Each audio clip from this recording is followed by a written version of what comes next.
ونعوذ بالله تعالى من شرور أنفسنا ومن سيئات أعمالنا من يهده الله فلا مضل له ومن يضلل فلا هادي له أشهد أن لا إله إلا الله وحده لا شريك له وأشهد أن محمدا عبده ورسوله لا نبي بعده قال الله تعالى في كتابه الكريم يا أيها الذين آمنوا اتقوا الله حق تقاته ولا تموتن إلا وأنتم مسلمون يا أيها الناس اتقوا ربكم الذي خلقكم من نفس واحدة وخلق منها زوجها وبث منهما رجالا كثيرا ونساء واتقوا الله الذي تساءلون به والأرحام إن الله كان عليكم رقيبا يا أيها الذين آمنوا اتقوا الله وقولوا قولا سديدا يصلح لكم أعمالكم ويغفر لكم ذنوبكم ومن يطع الله ورسوله فقد فاز فوزا عظيما أما بعد فإن أصدق الحديث كتاب الله وخير الهدي هدي محمد صلى الله عليه وسلم وشر الأمور محدثاتها وكل محدثة بدعة وكل بدعة ضلالة وكل ضلالة في النار اللهم صل وسلم على نبي محمد وعلى آله وصحبه ومن تبعهم بإحسان إلى يوم القيامة. Tidak ada kalimat yang pantas diucapkan kecuali selalu menjaga rasa syukur kepada Allah. Syukur itu hikmah, dan hikmah itu adalah iman. Mari kita buka surat Luqman, surat 31 ayat 12. Walaqad atayna Luqmanal hikmata an yashkur lillah wa man yashkur fa innama yashkuru li nafsi wa man kafara fa innallaha ghaniyun hamid. Allah turunkan hikmah kepada Luqman, sebuah iman yang wajib dimiliki umat Rasulullah, mempertajam rasa syukur kepada Allah. Hadis yang diriwayatkan oleh Aisyah, wa qalat Aisyah berkata, karena Nabi sallallahu alaihi wasallam yaqumu minal laili, melihat Rasulullah salat malam, hatta tatafattara qadamahu, sampai kakinya bengkak. Aisyah sering melihat Nabi kalau salat tahajud sampai kakinya membengkak. Lalu Aisyah bertanya, lima tasna'u hadha ya Rasulullah, kenapa sampai bengkak ya Rasulullah? Waqad ghufira laka ma taqaddama min dambik wa ma ta'akhkhar, bukankah dosamu sudah diampuni ya Rasulullah, yang sekarang dan akan datang? Qala, Nabi menjawab, afala akunu abdan syakura, aku ingin menjadi hamba yang bersyukur. Salah satu tabiat orang yang taat kepada Allah, pandai bersyukur kepada Allah. Sebab apa? Syukur membawa keuntungan. Wa may yashkur fa innama yashkuru li nafsi. Siapa yang pandai bersyukur, maka syukur itu dikembalikan untuk orang itu sendiri.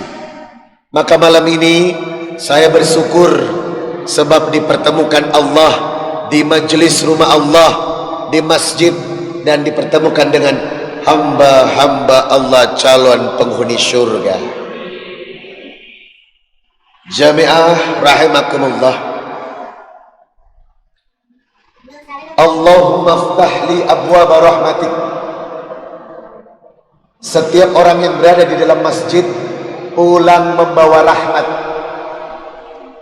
Bahkan tipikal orang yang beriman, Quran surah At-Taubah ayat 18, innama ya'muru masajidallah man amana billahi wal yawmil akhir wa aqamas salah wa ataz zakah wa lam yakhsha illallah.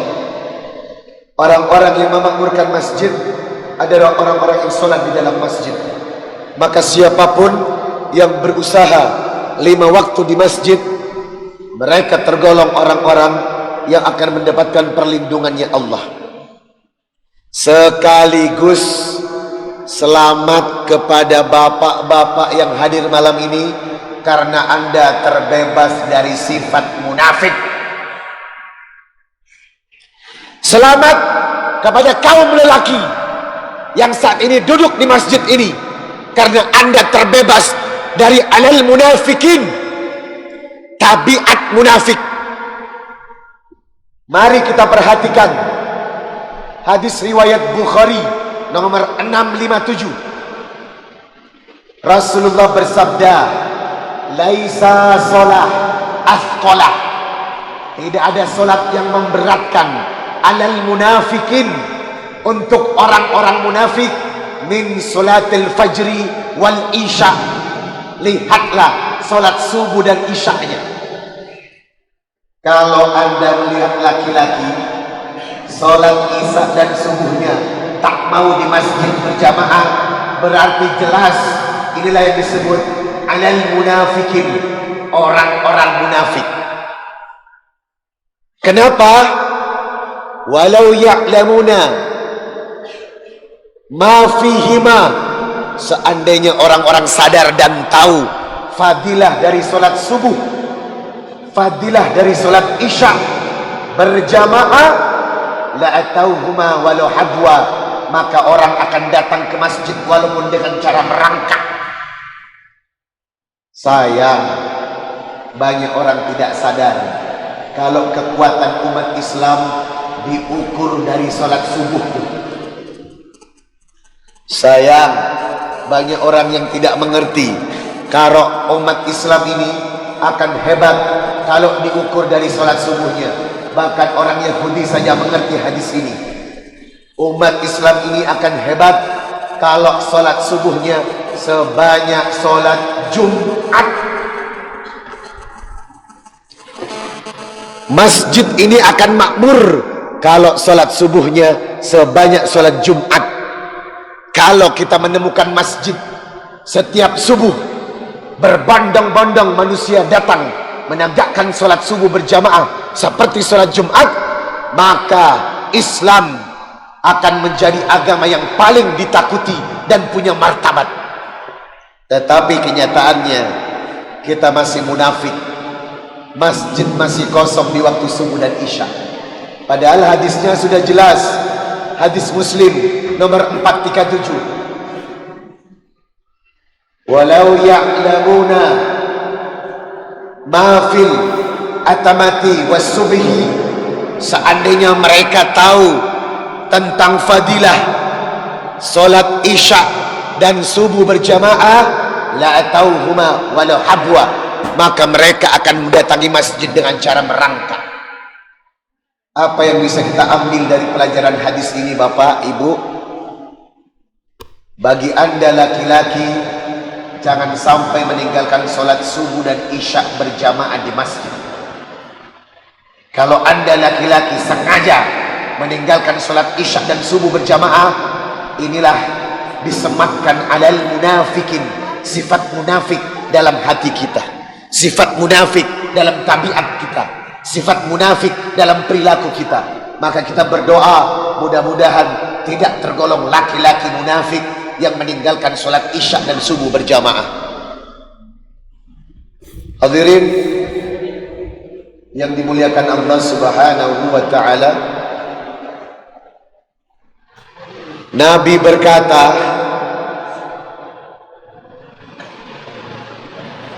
man sami'an nida', siapa yang mendengarkan panggilan adzan, falam ya'tihi, kemudian orang-orang laki-laki tidak datang ke masjid untuk memenuhi panggilan suaranya, fala sholata lahu illa bi udrin, walaupun dia sholat di rumahnya, maka sholatnya dianggap tidak ada.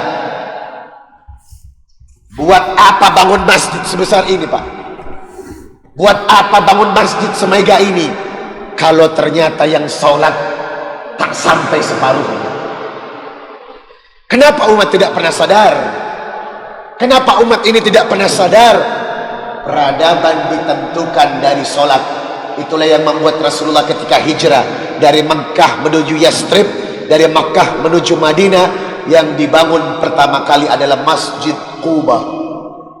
Kenapa beliau membangun Masjid Quba? Karena ketika sholat ditegakkan berjamaah, insya Allah Islam punya kekuatan. Pertanyaannya, apakah saat ini umat Islam punya wibawa? Apakah sekarang ini umat Islam punya kekuatan? Dalam satu hadis Rasulullah sallallahu alaihi wasallam menjelaskan, hadis riwayat Ibnu Majah 4259, usikul umamu qad tada'a kama tada'al akalatu illa qas'atiha. Hampir-hampir umat Islam seperti hidangan makanan yang banyak diperebutkan oleh musuh-musuh Islam. Lalu sahabat bertanya, wa qala qailun wa qillati nahnu yauma'id, apakah kita pada waktu itu sedikit ya Rasulullah? Apa kata Nabi? La bal antum yauma'idin katsir. Pada hari itu kalian banyak, jumlah kalian banyak, jumlah kalian melimpah, tetapi seperti buih di lautan, tidak punya kualitas. Semakin bingung sahabat, banyak tapi kalah, ternyata tidak punya kualitas. Kemudian sahabat bertanya lagi, kenapa kita tidak punya kualitas? Guthaun, sebab kita menderita satu penyakit.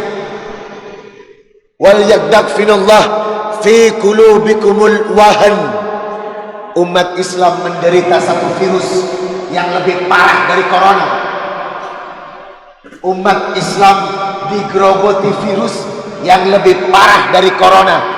Kalau corona, ibu, hanya menghancurkan imun, tetapi virus ini menghancurkan iman dan imun. Falyakdab bikumuhul wahan.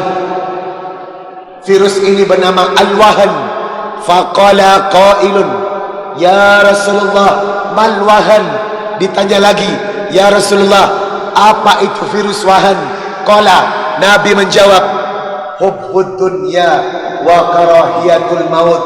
Umat Islam di akhir zaman terlalu cinta kepada dunia, takut mati. Masjid berdiri megah, menara berdiri gagah, masjid luas bentang tak bertepi, tetapi yang sholat semakin sedikit. Quran di mana-mana tertata rapi, tetapi yang mengamalkan semakin sedikit. Orientasi dunia lebih tinggi. Kalau urusannya sudah tentang dunia, maka umat Islam tidak akan pernah punya wibawa. Karena kita diciptakan bukan untuk mengejar kepentingan dunia, tetapi menentukan arah akhirat. Anda baca Bapak surat Al-Qasas surat 28 ayat 77. Wabtaghi fima atakallahu darul akhirah wa la tansa nasibaka minad dunya wa ahsin kama ahsanallahu ilaik wa la tabghil fasada fil ard innallaha la yuhibbul mufsidin. Wabtaghi fima atakallahu darul akhirah, hendaklah kau kejar kepentingan akhirat, wa la tansa nasibaka minad dunya, dan jangan lupa kepentingan dunia. Berarti apa? Kalau umat Islam orientasinya pada dunia, maka akan terserang virus yang namanya al-wahan, hubbud dunya wa karahiyatul maut, cinta dunia, takut mati. Ustaz, apakah cinta dunia bisa menghancurkan kita?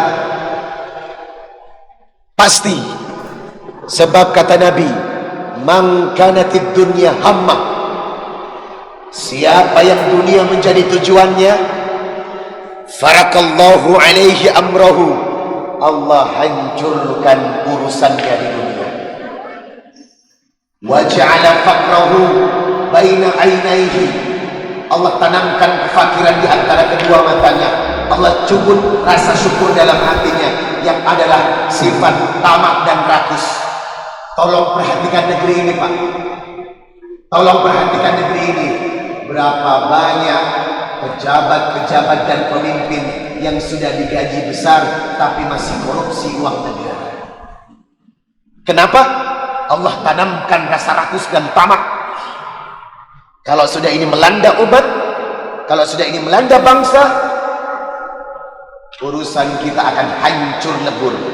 Tetapi sebaliknya, wa man kanatil akhiru niyatahu, orang yang menjadikan akhirat adalah tujuannya, Allah akan kumpulkan banyak kebaikan. Wa ja'ala ginaahu fi qalbihi, Allah tanamkan rasa cukup dalam hatinya, sehingga apa?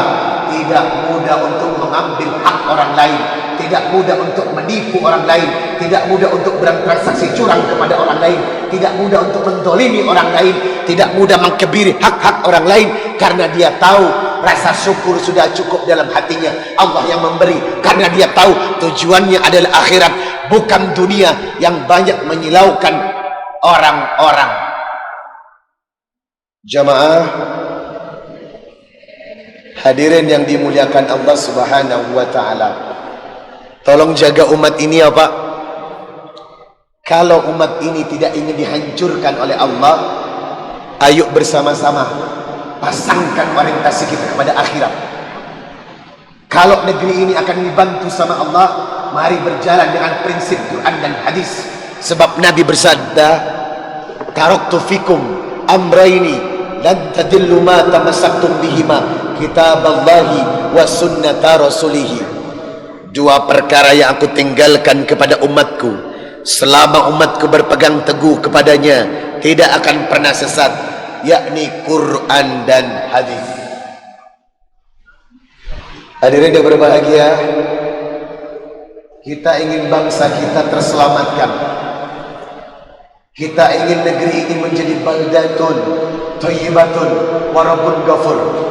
Tetapi tentunya kita harus berusaha bagaimana caranya agar negeri ini diridhoi Allah. Mari kita buka Quran surah Al-A'raf ayat 96.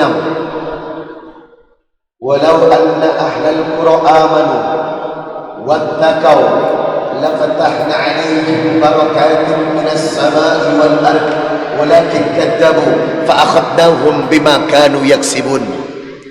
Seandainya satu penduduk negara amanu, beriman, wattaqau, bertakwa, lafatahna alaihim barakatin minas sama'i wal ardh, maka Allah turunkan untuk negeri itu keberkahan dari langit dan bumi. Tetapi walakin kadzabu, berapa banyak negara-negara yang berkhianat kepada aturan-aturan Allah.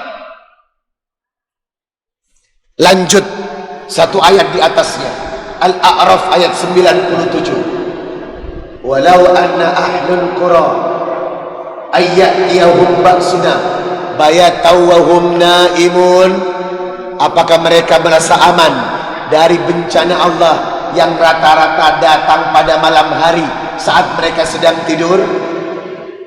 Rencananya kita bisa melihat negeri ini berkah, tapi faktanya justru banyak musibah. Dan Allah sudah mengingatkan, musibah itu rata-rata terjadi di malam hari. Gempa di Palu,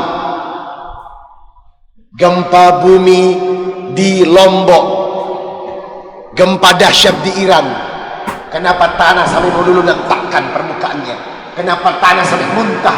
Sebab akibat perbuatan dosa dan maksiat yang terlalu tajam oleh manusia. Satu ayat di atasnya, Al-A'raf ayat 98. Walau anna ahlul qura amanu ayyatiyahum ba'suna duha wa hum yul'abun, apakah mereka merasa aman dari azab Allah yang datang ketika pagi waktu duha? Tsunami di Aceh tahun 2004 tepat jam 7 pagi waktu duha. Jamaah, ini pelajaran buat kita. Ini peringatan dari Allah. Kenapa bumi bergoncang? Saya kemarin 10 hari ceramah di NTB. Saya ke pondok pesantren. Bapak tahu di NTB itu banyak para tuan guru lulusan Solatia Mekah Al-Mukarramah. Rata-rata pesantren di mana-mana. Di NTB kalau tidak lulusan Mekah, Madinah, yang paling kecil Mesir Al-Azhar dan pondok pesantren merajalela. Tapi lucunya lagi 2018 gempa terjadi di kaki Gunung Rinjani. Di situ ada pondok pesantren Sembalun yang sangat besar. Saya heran, pondok pesantren penghafal Quran tidak bisa menahan gempa. Lalu tim SAR menyisir, kenapa pusat gempa ada di kaki Gunung Rinjani? Setelah tim SAR naik ke atas gunung, Pak, ditemukan penemuan yang mengejutkan. Ternyata di atas gunung banyak kondom bekas. Di atas gunung banyak ditemukan kondom bekas. Sekarang pertanyaannya, siapa yang bawa kondom ke atas gunung? Kalau tidak kelakuan manusia-manusia yang berbuat zina di atas gunung. Kondom bekas berserakan, Pak. Pantas saja Allah ingatkan. Dan Bapak tahu bencana Palu mirip kaum Nabi Lut. Setelah saya ke Palu, saksi mata mengatakan tanah itu bergeser dari 10 meter hingga 50 meter. Dan yang lebih menakjubkan lagi, yang di atas ke bawah, yang di bawah ke atas, dibolak-balik sama Allah. Dan ternyata media asing melaporkan ada 1.300 kaum liwat, kaum homoseksual berumah tangga di sana. Na'udzubillahi min dzalik, tsumma na'udzubillah. Ini menandakan apa? Kalau musibah terjadi di negeri ini, kalau musibah menghampiri negeri kita, berarti memang ada dosa dan maksiat yang harus kita perbaiki, hadirin. Oleh karena itu, ayo kita bergegas bersama-sama memperbaiki iman dan takwa kepada Allah Subhanahu wa ta'ala. Yang pertama mesti diperbaiki adalah semangat sholat 5 waktu berjamaah. Kalau laki-lakinya sudah punya semangat 5 waktu berjamaah di masjid, maka insya Allah negeri ini akan berkah. Dan kita berdoa semoga punya pemimpin yang gemar sholat berjamaah, Pak. Pemandangan yang asing kalau ada pemimpin negara jadi imam sholat berjamaah. Pemandangan yang asing, pemandangan yang jarang kita lihat, pemimpin negara hafiz 30 juz Quran. Pemandangan yang jarang, pemimpin negara menyiarkan langsung untuk pegawai-pegawainya sholat subuh berjamaah di masjid. Pemandangan yang jarang, pemimpin negara siaran langsung TVRI dan semua TV swasta nasional sholat isya berjamaah sama aparatur negara. Anda bayangkan seandainya sholat isya dan subuh siaran langsung seluruh Indonesia dan pemimpin ada di dalamnya menjadi imam sholat, subhanallah, berkah yang akan kita terima karena kita berorientasi kepada Allah. Ustadz, kenapa pemimpin dahulu? Apa maksudnya pemimpin dahulu? Baik, saya akan jelaskan hadis riwayat Bukhari 1423 dan Muslim 1031 tentang sab'atu yudhilluhumullah fi dhillihi yauma la dhilla illa dhilluhu. Ada 7 naungan Allah yang akan diberikan kepada 7 golongan. Ada 7 pertolongan Allah yang akan diberikan kepada 7 golongan. Yang pertama disebut oleh Allah Al-Imamul Adil, pemimpin yang adil. Itu kenapa saya sebut pemimpin dulu, karena naungan Allah akan diberikan kepada pemimpin yang betul-betul adil dan taat secara syariat. Kalau sudah pemimpin demikian, Inilah yang disebutkan dalam hadis, sab'atu yudhilluhumullah fi dhillihi yawma la dhilla illa dhilluhu. Tidak ada naungan selain Allah berikan kepada 7 orang. Yang pertama adalah al-imamul adil. Maka kita berharap pemimpin bisa aktif solat 5 waktu di masjid dan menjadi imam solat berjamaah subuh dan isya. Lalu kenapa subuh, Ustaz? Bapak nggak sadar kenapa adzan yang beda itu solat subuh, Pak? As-salatu khairum minan naum. Kenapa solat subuh adzannya beda daripada adzan solat-solat yang lain?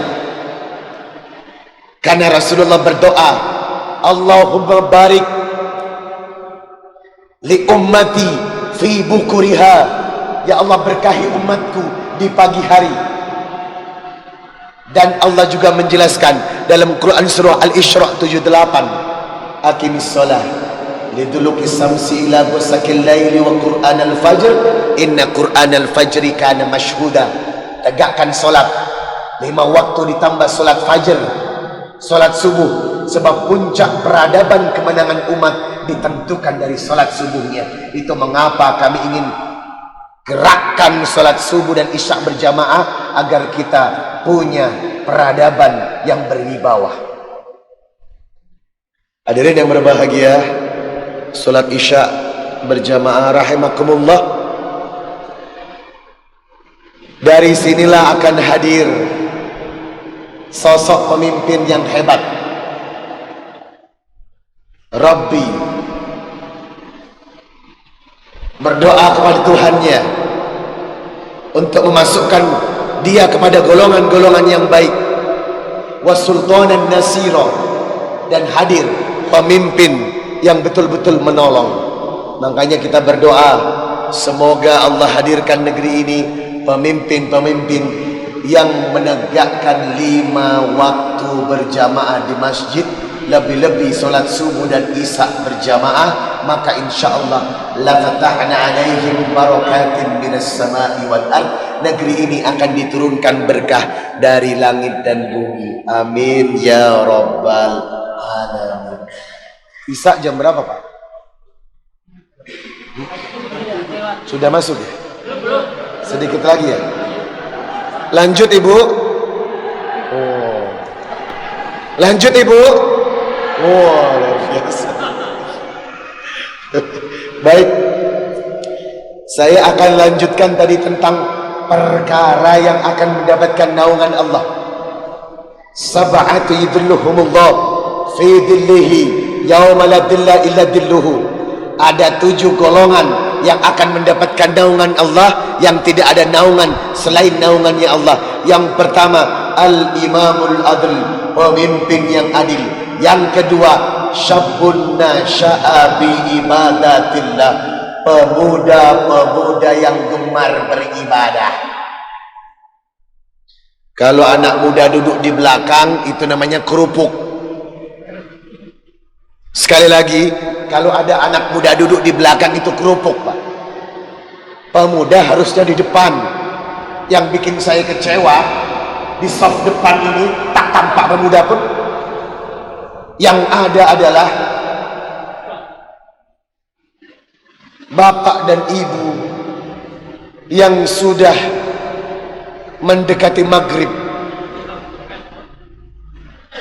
Mana pemuda kita ini, Pak? Mana? Kemana pemuda kita ini? Yang ada segelintir orang yang didominasi cuma bapak-bapak.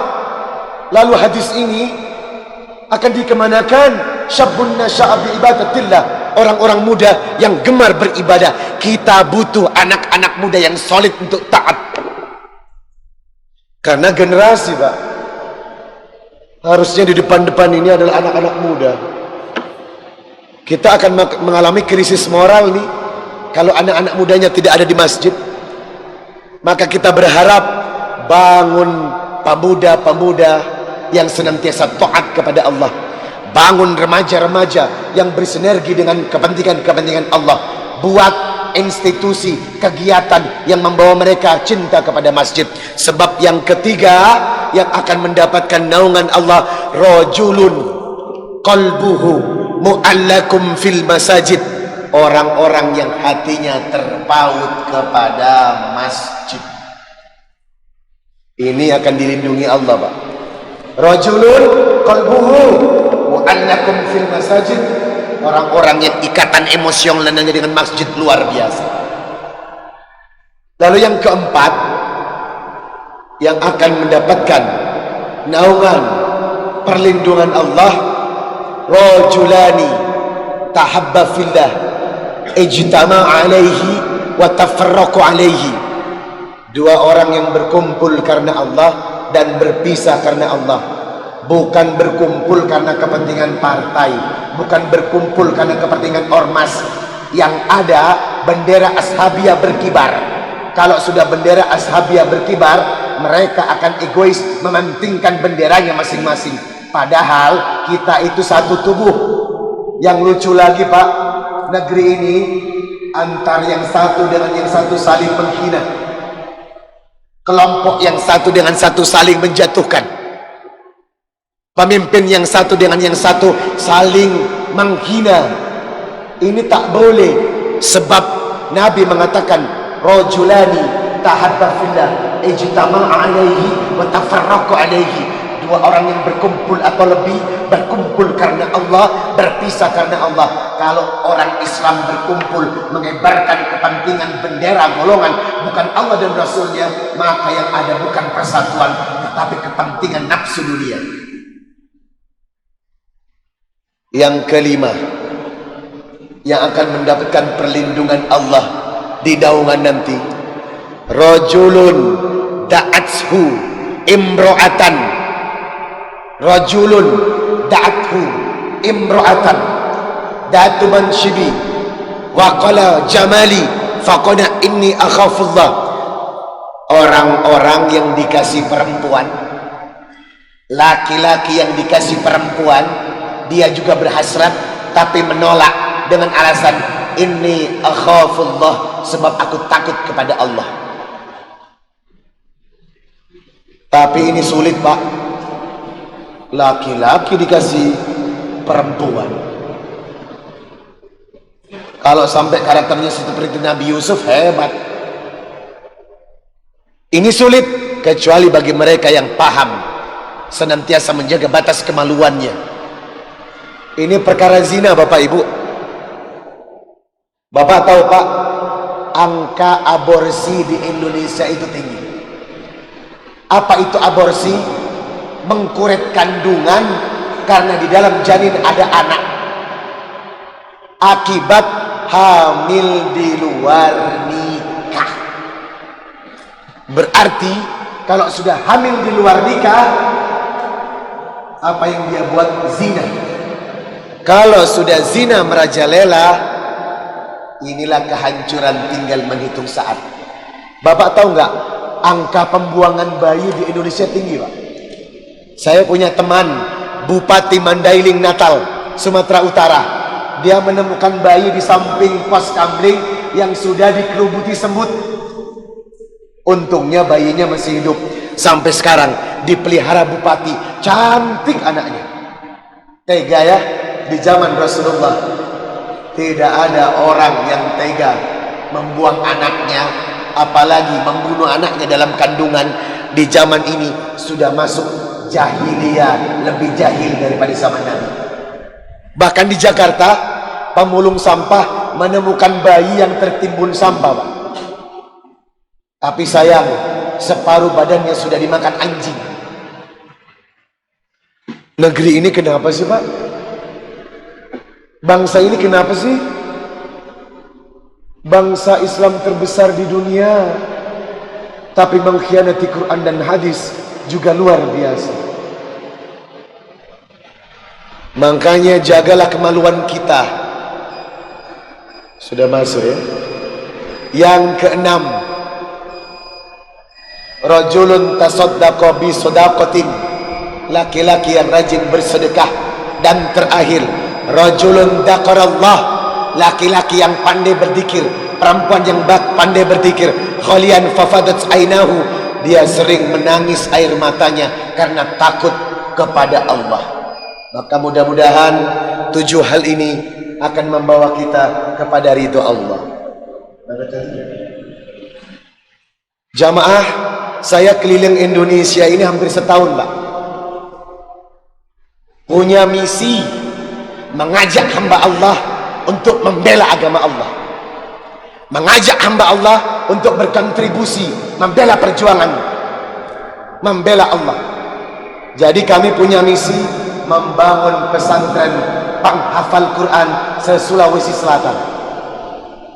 Kami akan mencari bibit-bibit unggul generasi muda untuk dididik Al-Quran. Minimal satu rumah tangga ada satu anak penghafal Quran.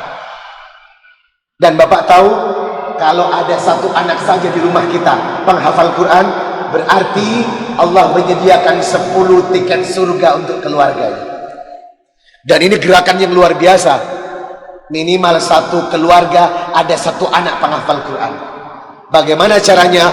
Wakaf, pembangunan pesantren dan pembinaan tahfidzul Quran. Hari ini kami akan mewakafkan piagam ini. Tiap orang insya Allah bisa membawa piagam ini ke rumah yang ditukarkan dengan infak wakaf, dan tidak harus hari ini. Silakan ditransfer kapan saja Bapak Ibu punya rezeki, karena kami tidak mengumpulkan dana secara cash, dan disetorkan ke rekening yayasan atau pesantren, insya Allah untuk membangun satu rumah tangga, satu penghafal Quran. Bagaimana caranya? Yang berminat nanti setelah sholat isya, yang berminat angkat tangan, foto bersama saya, berarti Anda menjadi investornya Allah dalam membangun kewibawaan peradaban Islam sebagai generasi Qurani. Berapa Ustadz? Satu piagam ini bisa bawa pulang Bapak dan Ibu seharga infak 1 juta rupiah. Jadi Bapak Ibu yang punya rezeki 1 juta rupiah, yuk bersama saya membangun generasi Qurani agar kita diberkahi Allah Subhanahu wa ta'ala. Baik, nanti kita akan lanjutkan habis Isya. Jangan kemana-mana, saya akan kembali setelah pesan-pesan berikut ini. Assalamualaikum.